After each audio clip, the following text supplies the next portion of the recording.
जो आज हमारे बीच में नहीं है।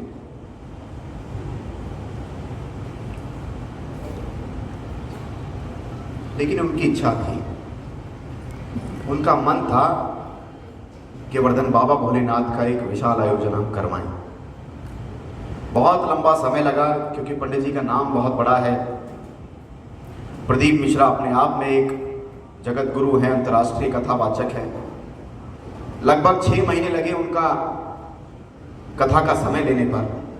समय भी मिला, समय के साथ साथ प्रशासन की सारी अनुमतियां भी ली। 1.5 महीना लग गया साहब अध्यक्ष जी परमिशन लेने में।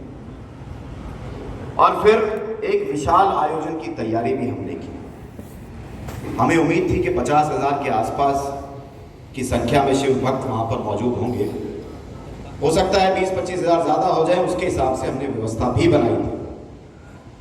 तो पूरे परिवार का ये सपना था कि हमारे स्वर्गीय पिताजी के नाम पर हम इस कथा को उनको समर्पित करें, ताकि जहां भी उनकी आत्मा है, क्योंकि हमारे घर पर, हमारे इस गांव में, हमारे आसपास के गुहान में वो एक बहुत बड़े भक्त थे। उन्होंने पूरा जीवन भक्ति में निकाला। तो उनको समर्पित ये कथा हम करना चाहते थे अध्यक्ष जी, जिसकी 2 दिन की बहुत बढ़िया शुरुआत हुई। बाबा भोलेनाथ ने इतना आशीर्वाद दिया कि पहले दिन ही 1 से 1.25 लाख लोग पहुंच गए और दूसरे दिन वो संख्या डबल हो गई अध्यक्ष, 2 लाख से ज्यादा।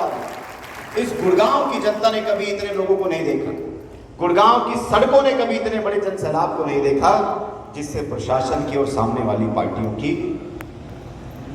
राजनीति का शिकार ये गांव हो गया। वर्धन यादव नहीं, ये गांव राजनीति का शिकार हो और उस कथा की रातों रात अनुमति को रद्द कर दिया जाता है।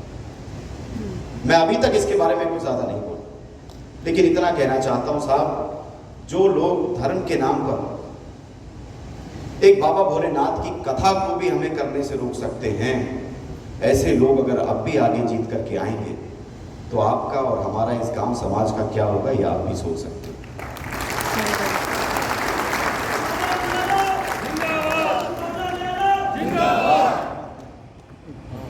अपने वक्तव्य को विराम देने से पहले मैं केवल और केवल इतना कहना चाहता हूं कि गांव की लड़ाई है, ये बादशाहपुर की अस्मियता की बात है, बादशाहपुर की इज्जत की बात है। इस बार कोई पार्टी चुनाव नहीं लड़ रही और ना ही हम किसी पार्टी और किसी व्यक्ति के सामने चुनाव लड़ रहे हैं।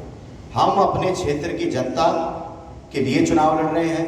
पूरा बादशाहपुर गांव, 36 बिरादरी मिलकर के चुनाव लड़ रही है और इस गुड़गांव जिले की बादशाहपुर विधानसभा की समस्याओं के खिलाफ हम ये लड़ाई लड़ने जा रहे हैं। बहुत बहुत धन्यवाद।